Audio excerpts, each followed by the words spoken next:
નમસ્કાર, હું ડોક્ટર કરણ બારોટ, પ્રદેશ મુખ્ય પ્રવક્તા આમ આદમી પાર્ટી।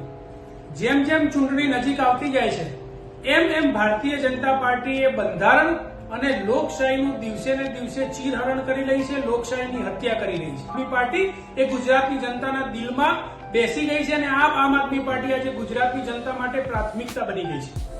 કેમ કે ગુજરાતમાં ભારતીય જનતા પાર્ટી અને કોંગ્રેસનું ગઠબંધન એ સમગ્ર ગુજરાતની જનતા વચ્ચે થતું પડી ગયું છે। આજે ભારતીય જનતા પાર્ટીના ધારાસભ્યો ખુલ્લા મંચ પરથી એવું કે કોંગ્રેસ પાર્ટીને ઉમેદવાર જોઈતા હતા અમે આપીએ। આજે ભારતીય જનતા પાર્ટીના નેતાઓને ઇન્ટરવ્યુની અંદર ખુલ્લેઆમ વારંવાર કહેવું પડે કે લડાઈ એ ભારતીય જનતા પાર્ટી અને કોંગ્રેસ વચ્ચેની છે, કેમ કે કોંગ્રેસ તો મેનેજેબલ છે। આજે કોંગ્રેસના નેતાઓને એવું કહેવું પડે કે વોટ ભાજપને આપજો પણ આમ આદમી પાર્ટીને ના આપતા।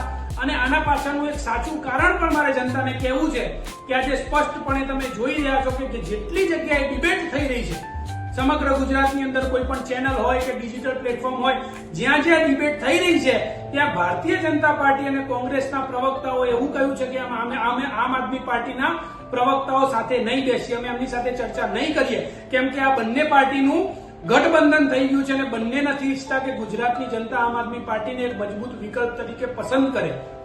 એટલે જેવી રીતે ગુજરાતની જનતા માટે આમ આદમી પાર્ટી આટલા વર્ષોથી લડી રહી છે, આમ આદમી પાર્ટીના નેતાઓ અને કાર્યકર્તાઓ પર 150 થી પણ વધારે FIR થઈ, તેમ છતાં અમે જમીન પર લડી રહ્યા છીએ।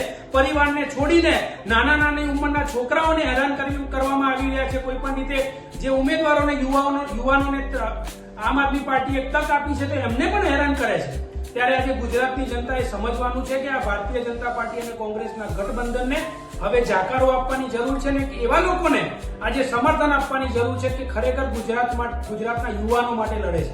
આજે એક યુવાન તરીકે મારે ગુજરાતના તમામ જેન્ઝી હોય કે મિલેનિયલ હોય, તમામ લોકોને આજે એક અપીલ કરવી છે, ગુજરાતના યુવાનોએ જાગવાની જરૂર છે અને આ લોકશાહી અને બંધારણના જે લીલા ભારતીય જનતા પાર્ટીમાં ઉડે છે એ વધારે ના થાય એના માટે યુવાનોએ પણ આગળ આવવું પડશે।